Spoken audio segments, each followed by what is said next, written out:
Hello મિત્રો, જય શ્રી કૃષ્ણ. મોર અને મોરનીની વાર્તા. ઘરમાં ક્યારેય ઝઘડા નહીં થાય. નમસ્કાર મિત્રો, ફરી એકવાર તમારું સ્વાગત છે. આજની વાર્તા જે હું તમને જણાવવા જઈ રહી છું તે ખૂબ જ માહિતીપ્રદ વાર્તા છે. જે લોકો આ વાર્તા દિલથી સાંભળે છે તેમના ઘરમાં ક્યારેય કોઈ તકલીફ નથી પડતી અને તેમના ઘરમાં હંમેશા સુખ, શાંતિ, સમૃદ્ધિ અને દેવી લક્ષ્મી હંમેશા પધારે છે. અને મિત્રો, જો તમે અમારી ચેનલ પર નવા હોવ તો વિનંતી છે કે ચેનલને સબસ્ક્રાઈબ કરો અને નવા વિડીયો જોવા માટે બેલ આઇકોનને પણ દબાવો, જેથી કરીને નવા વિડીયોની સૂચના તમારા સુધી પહોંચી શકે. મિત્રો, તમે સાંભળ્યું જ હશે કે જેના ઘરમાં રોજ ઝઘડા અને રોજે રોજ વિપત્તિ કે આકસ્મિક જે કંઈ પણ થાય છે તે ઘરમાં આશીર્વાદ નથી હોતા, તે ઘરમાં દેવી લક્ષ્મીનું ક્યારેય આગમન નથી થતું. અને જે ઘરમાં સુખ શાંતિ હોય છે તેના ઘરમાં સુખ, શાંતિ, સમૃદ્ધિ આવે જ છે અને સાથે દેવી લક્ષ્મી હંમેશા તેના ઘરમાં વાસ કરે છે. મિત્રો, આજની આ વાર્તા સાંભળ્યા પછી તમને ખબર પડશે કે આપણે ઘરમાં શા માટે લડવું જોઈએ અને જેના ઘરમાં ઝઘડા થાય છે તે વ્યક્તિને ઝઘડાને કેવી રીતે રોકી શકે છે, કારણ કે ઘરમાં સુખ અને શાંતિ હોવી ખૂબ જ જરૂરી છે. અને તે કારણે આ વાર્તા તમને તમારા જીવનમાં ઘણું બધું શીખવી શકે છે. મિત્રો, તમે અમારી વાર્તામાં ખોવાઈ જાઓ તે પહેલાં ચેનલને સબસ્ક્રાઈબ કરવાનું ભૂલશો નહીં. તો ચાલો શરૂ કરીએ આજની પ્રેરણાદાયી વાર્તા. મિત્રો, એક મોર અને એક મોરની જંગલમાં રહેતા હતા. મોર અને ઢેલ જંગલમાં ખૂબ જ આનંદથી રહેતા હતા. એક દિવસ મોરે મોરનીને કહ્યું, પિયાજી, આપણે અહીંથી જવું જોઈએ. આપણે ત્યાં જવું જોઈએ કે જ્યાં આપણી સોસાયટીના લોકો રહેતા હોય અને ઘણા ખરા મોર અને મોર રહે ત્યાં આપણે ત્યાં જવું જોઈએ. માટે મોર મોરને કહે છે કે જો આપણે ત્યાં જઈએ તો રોજે રોજ ઝઘડા થશે અને આપણે બંને અહીં જંગલમાં શાંતિથી જીવી રહ્યા છીએ તે જીવી શકીશું નહીં. પણ ત્યાં જવાની શું જરૂર છે? પણ જ્યારે મોરનીએ જીત કરવા માંડી ત્યારે મોર પણ સંમત થઈ ગયો અને મોરનીના આગ્રહથી મોર અને મોરની બંને ઉડીને એક શહેરમાં આવી જાય છે.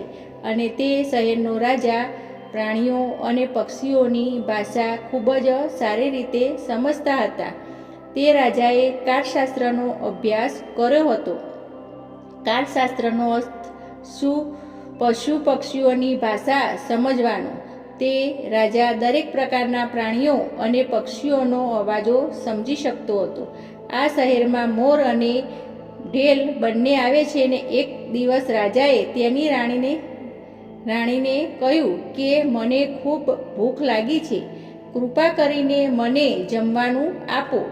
રાજાની રાણીએ 36 પ્રકારના ભોજન તૈયાર કર્યા હતા અને તેને એક થાળીમાં ભોજન પીરસીને હાથમાં આપ્યું અને થાળીમાંથી એક ચોખાનો દાણો નીચે પડ્યો તો ત્યાંથી એક કીડી આવી અને એ કીડી ત્યાંથી ચોખાનો ટુકડો લઈને જવા લાગી. રાજા આ બધી ઘટના જોઈ રહ્યો હતો. ત્યાં અચાનક એક મોટી કીડી આવી અને કીડીને કહ્યું કે આ ચોખાનો દાણો મને આપી દે અને બીજો ચોખાનો દાણો રાજાની થાળીથી લઈ આવ. પછી આ વાત સાંભળીને કીડી કહેવા લાગી કે જો રાજા મને જોઈ જશે તો તે મને મારી નાખશે, પણ હું બીજો લેવા નહીં જઉં. પણ કીડીએ કહ્યું કે ના, આ તો હું લઈ જાઉં છું, પણ બીજો ચોખાનો દાણો તું લઈ આવ. બરોબર? પણ ના સાંભળ્યું કીડીએ. તો પછી કીડી કહે કે આ રાજા આપણી સામે જોઈ રહ્યા છે, તો મને લાગે છે કે કીડી કહે છે કે રાજા આપણી વાત સમજી રહ્યા છે, તો રાજા મને મારી જ નાખશે. તો રાજાની આ વાત પૂરી ચોખાનો દાણો મને આપી દે, તે પાછી જા અને રાજાની થાળીમાંથી ચોખાનો બીજો ટુકડો લઈ આવ. તો પશુ પક્ષીની ભાષા સમજી શકતો હતો ત્યારે કીડીને કહે છે કે ચોખાનો ટુકડો લઈ આવ, પણ ત્યાં જાય છે ને અડધે રસ્તેથી જ પાછી આવે છે અને હું નહીં જાઉં. તો રાજાએ બંને તરફ જોઈ રહ્યો હતો. કીડીને ભ્રમ થાય છે કે રાજા આપણને સમજી જ રહ્યો છે, પણ જુઓ આ રાજાને સમજે એવું લાગે કે રાજા આપણી વાત સાંભળી છે, એટલે જ તે અમને જોઈ રહ્યો છે. કીડી કહે છે કે રાજાએ અમારી વાત સાંભળી લીધી છે અને રાજા બીજી કોઈને કહેશે તો આ સમયે જ તે પથ્થર થઈ જશે. રાજા કીડીની વાત સારી રીતે સાંભળે છે અને આ સાંભળીને રાજા જોર જોરથી હસવા લાગે છે કે તરત જ રાજાની રાણી રસોડામાંથી બહાર આવે છે. રાણી રાજાને હસતો જોઈ વિચારવા લાગે છે. રાણી સમજે છે કે કદાચ જમવાનો કોઈ ભૂલ થઈ હશે, એટલે રાજા જોર જોરથી હસે છે. રાણી રાજા પાસે આવીને કહે છે કે મહારાજ, મેં કંઈ પાપ કર્યું છે કે મેં કંઈ ભૂલ કરી છે કે તમે આટલા જોરથી હસો છો? રાજા રાણીને કહ્યું, એવું કંઈ જ નથી, હું આમ જ હસી રહ્યો છું, કોઈ વાત નથી. રાણી જીદ કરવા લાગે છે અને કહે છે કે રાજા જાણતો હતો કે કીડીએ કહ્યું હતું કે જો હું કીડીની વાર્તા કોઈને પણ કહીશ તે જ સમયે હું પથ્થર બની જઈશ. પણ રાણીની વારંવાર આગ્રહ કરીને કહ્યું તે ત્યારે મને કહેવું પડશે કે તમે કેમ હસી રહ્યા હતા, નહીં તો મેં એવું માનીશ કે તમે મને સાચો પ્રેમ નથી કરતા. રાજા ધાર્મિક હતો પણ મુસીબતમાં પડી ગયો. રાજા વિચારે છે કે જો હું રાણીને આ વાત કહીશ તો હું પથ્થરનો થઈ જઈશ, અને પછી તેણે વિચાર્યું કે જો હું નહીં કહું તો રાણી તેનો વિશ્વાસ નહીં કરે.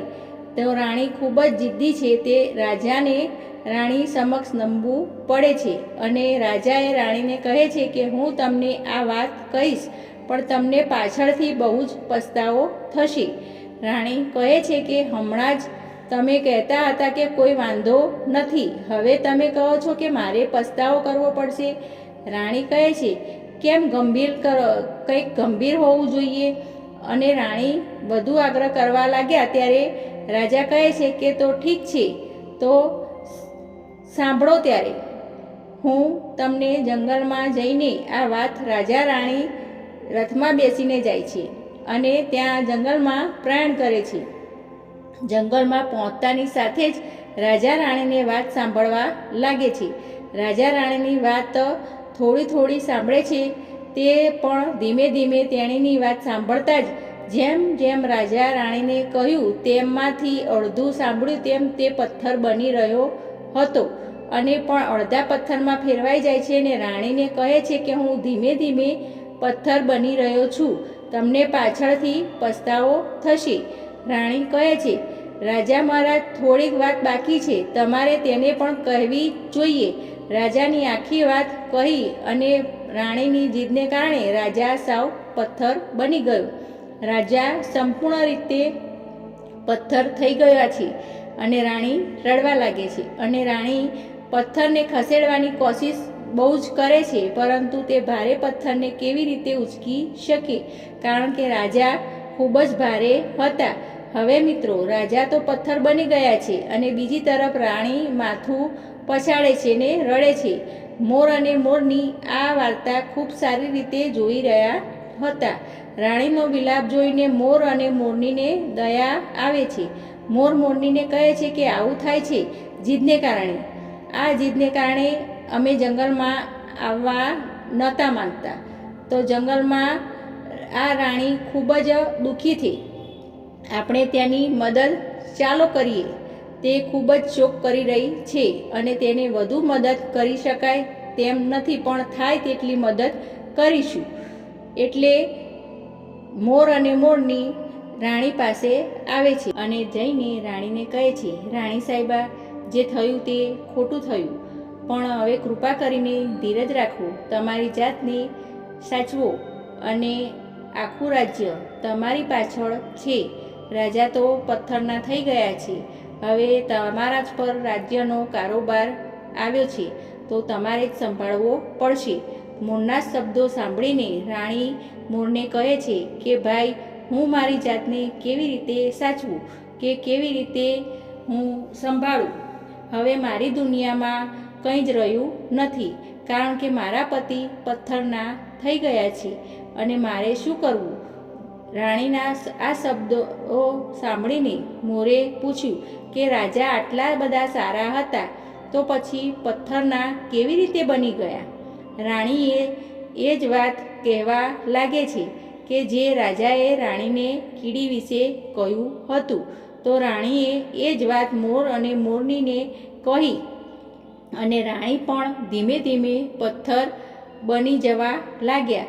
અને જ્યારે રાણી પથ્થરની બની ગયા અને રાજા અને રાણી પણ પથ્થરની બની ગઈ, બંને જ પથ્થરના બની ગયા, તો પછી બીજી તરફ મોર ચિંતામાં પડી ગયો કે આ શું મોટું વિઘ્ન કે આફત આવી આપણા પર.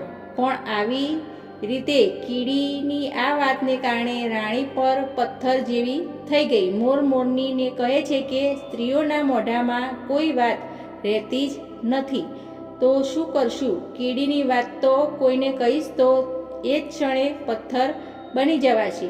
ત્યારે મોરની કહે છે કે આપણે અહીંથી ક્યાંક દૂર જતા રહીએ. મૂર્ખ, દૂર જવાનો શું ફાયદો? આ સંકટ તો આપણાને પૃથ્વીના કોઈ પણ ખૂણામાં જઈશું તો છોડવાનો નથી. આપણા પર તો આ સંકટ હંમેશ માટે મંડરાશે જ. જાણે અજાણે જો આપણા મોઢામાંથી તે નીકળી જાય તો આપણે પણ પથ્થરના બની જ જઈશું. મોર અને મોરની આના કારણે બહુ જ દુઃખી થઈ જાય છે અને આ દુઃખ તેમને રાત દિવસ ખાઈ જાય છે. આટલું જ વિચારીને પણ તેઓને ભૂખ પણ નથી લાગતી, કે ભજન પણ નથી કરી શકતા, કે શાંતિથી જીવી પણ નથી શકતા, કે શાંતિથી સૂઈ પણ નથી શકતા. પણ આ દુઃખના કારણે જ તે ચિંતામાં ને ચિંતામાં મોઢામાંથી આ વાત ન નીકળી જાય, તેની ભૂલથી પણ ભૂલ ન થાય. તો આ વાત આપણા મોઢામાંથી ન નીકળે એના માટે પતિ પત્ની બંને જ પથ્થરમાં ફેરવાઈ ગયા છે. તો આ વિચારીને મોર એકાગ્ર થઈ ગયો કે જો હું બધી જ કીડીઓને મારી નાખું તો આ બધું જ ચિંતા દૂર થઈ જશે. તેના કારણે આ પ્રણાલી કીડીઓની છે. મોર પ્રિયા કહે છે, જો આપણે બ્રહ્માંડમાંથી બધી જ કીડીઓને મારી નાખીએ તો કીડીઓનું સંકટ ખતમ થઈ જશે અને મોર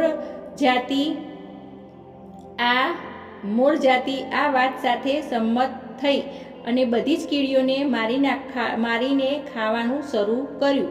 બધી જ કીડીઓ ડરી ગઈ અને ખાડો ખોદીને ભૂગર્ભમાં સંતાઈ ગઈ. મોર અને મોરની એટલી સતર્ક નજર રાખે છે કે જ્યાં પણ કીડી દેખાય તેને તરત જ મારીને ખાઈ જાય. મોરના આતંકને કારણે બધી જ કીડીઓ જમીનમાં અંદર પોતાનો જ ખાડો બનાવીને બેસી ગઈ. લાંબા સમય પછી કીડીઓને ભૂખ પણ લાગી. એના કારણે પાતાળમાંથી કીડીઓને ખોરાક ખોળવા માટે નીકળી ગઈ. તો બહાર આવીને જોયું તો તરત જ મોર તેને પકડીને મારી નાખે છે. પણ એક કીડી ખાડાની અંદર શ્રી હરિ વિષ્ણુના મોટેથી ભજન ગાવા લાગી. તેની આરાધના કરતાં તેમને કરતાં પણ ખબર ન પડી કે તે ક્યાં છે. તે કઠોર તપસ્યામાં મગ્ન થઈ ગઈ. અંતે શ્રી હરિ વિષ્ણુ તેમની સમક્ષ પ્રગટ થયા અને ભગવાન વિષ્ણુએ કહ્યું કે તમે જે ઈચ્છો તે કહો. કીડી, હું તારી ભક્તિથી ખુશ છું, કારણ કે કીડી અને કીડાએ ન તો પાણી પીધું હતું કે ન તો બીજું કંઈ ખાધું હતું. તેથી ભગવાન વિષ્ણુ ખૂબ જ ઝડપથી તેમને પ્રસન્ન થયા અને કીડીએ કહ્યું કે પ્રભુ, તમે અમને વરદાન આપવા માંગતા હો તો અમારા પેટમાં ગાંઠ બાંધો. જો અમારું પેટ ન હોય તો અમે બહાર કેમ જઈશું અને મોર અમને ખાશે નહીં. એટલા માટે ભગવાન કહે છે કે અમારા પેટમાં ગાંઠ બાંધી દો. ભગવાન વિષ્ણુ આજે પણ કહે છે કે પીડીના પેટમાં ગઠ્ઠો હોય છે. પીડીને પેટ હોતું નથી. કીડી ભગવાન વિષ્ણુને કહે છે કે અમને હજુ પણ મોર અને મોરનીથી ભય છે. હજુ પણ જમીન ઉપર અમારી રાહ જોઈને બેઠા જ છે. જેમ તેઓ અમને જોશે કે તેઓ અમને મારી નાખશે. પછી ભગવાન વિષ્ણુ મોર અને મોરની પાસે જાય છે અને તેને કહે છે કે હે મોર, તું કીડીઓને મારવાનું બંધ કર. આમાં કીડીઓનો કોઈ દોષ નથી. જે દોષી હતો તે રાજા જ હતો, કારણ કે રાજાએ કાળશાસ્ત્રનો અભ્યાસ કર્યો હતો. તેથી તે તમામ પ્રાણીઓની ભાષા સમજી શકતો હતો અને તે જ ઉપરાંત તેની ભાષાઓ સમજતો હતો અને તેનું સ્વરૂપ બદલવામાં પણ તે સક્ષમ હતો. તે પશુ પક્ષીઓનું રૂપ ધારણ કરતો હતો અને જ્યારે પ્રાણી રૂપમાં તે પક્ષીઓ સાથે સંભોગ કરતો હતો અને જ્યારે પશુ પક્ષીઓ ગર્ભ ધારણ કરતા હતા ત્યારે તેને છોડીને મનુષ્ય બની જતો હતો અને પછી તે આવા પશુ પંખીઓ પર જોર જોરથી હસતો હતો. તે તેની આવી મૂર્ખતાને કારણે આજે પથ્થર બની ગયો છે. મોર કહે છે કે હે ભગવાન, તેની પત્ની રાણીનો શું વાંક હતો? તે શ્રીહરિ વિષ્ણુ કહે છે કે તેની પત્ની પણ તેના પાપમાં ભાગીદાર છે, કારણ કે જો તેની પત્નીએ તેને રોક્યો ન હોત તો આટલું મોટું પાપ ન થાત. એટલે જ તેની રાણી પણ આ પાપમાં ભાગીદાર છે. તેથી જ આજે તે પણ પથ્થરની બની ગઈ છે. શ્રીહરિના ખુલાસા પછી મોર તેને કહે છે કે હે પ્રભુ, જે રાણી અમને વાત કહી તો એ પણ પથ્થરના જ બની ગયા હતા. તો પછી આનું શું કારણ પથ્થરના બની? મોર અને મોરની કહે છે કે જો અમે પણ આ વાત કોઈને કહીશું તો અમે પણ પથ્થરના બની જઈશું.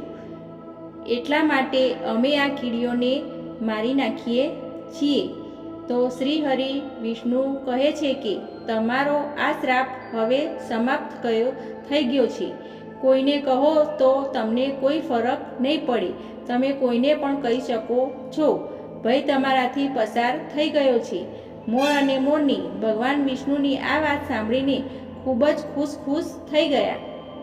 મિત્રો, શ્રીહરિ વિષ્ણુ અદૃશ્ય થઈ ગયા અને ચાલ્યા ગયા અને અહીં મોર અને મોરનીની ખુશીનો કોઈ પાર ન રહ્યો. જો કોઈ પ્રાણી ખુશ હોય તો તે નાચવા લાગે અને મોર સાથે પણ આવું જ થયું. મિત્રો, જ્યારે મોરને ખબર પડી કે તેના પરથી ખતરો ટળી ગયો છે તો તે ખુશ થઈ ગયો અને તે ખુશીથી ગાંડો થઈ ગયો.